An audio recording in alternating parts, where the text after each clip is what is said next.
Now, what are you going to do?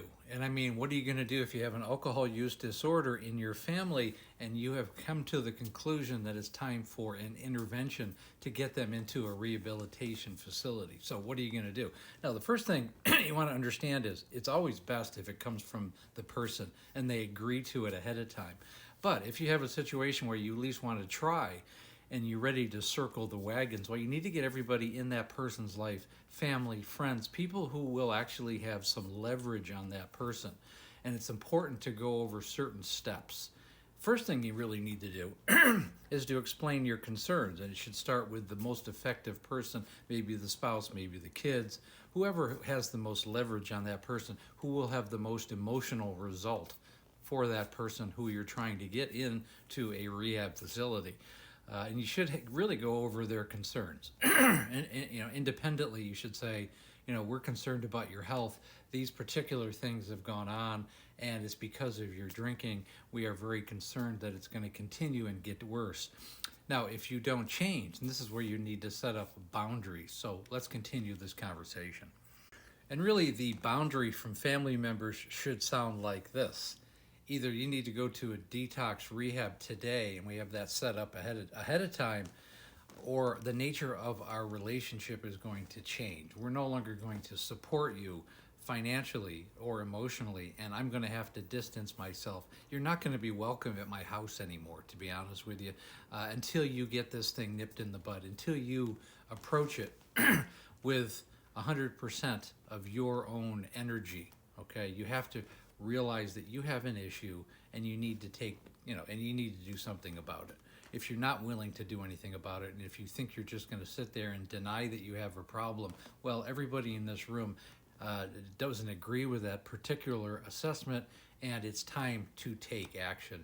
Today is a day for change. This is a watershed day, and I hope you take this gift that we're giving you and that we have set up.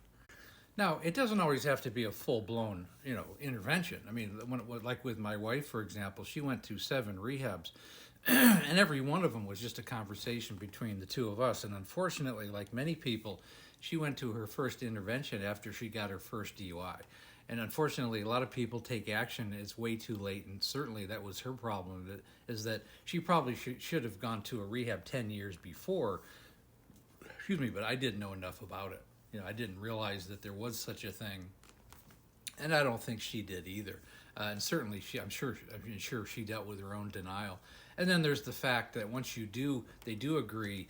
A lot of times, and somebody brought this up the other day on TikTok, is that you have to bribe them to get there sometimes. Sometimes, well, if I give you this bottle of wine, you're going to get in the car and I'm going to take you to the rehab facility. And sometimes that's what it takes. It takes that kind of craziness because they feel like, oh, this is my last moments of freedom. And unfortunately, that's not really the right mindset to go. But, as a family member, sometimes you got to do what you got to do. And really, my last comment on rehabs in general is that they are really just a Band-Aid. They aren't the end-all by any stretch. In fact, it's just the beginning. If they're in there for 30, 60, or 90 days, when they come out is when the real work happens, when they get back to their own life. They should be doing 90 meetings in 90 days, some kind of group therapy, either AA, Smart Recovery, Life Ring, Women for Sobriety, or a local outpatient facility. They should do it on Zoom and in person. They need to participate. Okay, it's very important. Maybe they should go up on stage and speak and tell their story. They should bond with people in there, and they should be looking for ways to approach it in a positive way. Find ways that they're going to get something out of the experience on a daily basis. It's an activity that means they're not drinking, and then in addition to that, of course, they have to work on themselves, and that can be a whole nother video. But it's imperative to realize that intervention and rehabs are just the beginning, and the real work happens when you get out. The problem that I had in general with rehabs is that there was no checks and balances, and it's one of the reasons why I started down this whole path talking about alcoholism, because I had a lot of anger about rehabs because they don't really follow up to see if you are doing your group therapies. And these are, it's an essential part of the whole cycle of long-term sobriety. And again, if you're looking for someone who has decades of experience, Click on the link above. Schedule a breakthrough call with me. I can help you with all aspects of certainly with an intervention and helping with the alcohol use disorder in your family. It's a family disease, and you have to bring the family and the alcoholic together. It requires a lot of education, a lot of patience, and a lot of understanding. And if it becomes a we thing instead of you go fix yourself, well, you're going to have a lot more success at sustainable sobriety. And I hope that makes sense. And again, please like, share, and comment. We also have the Facebook group called There's an Alcoholic in the Family.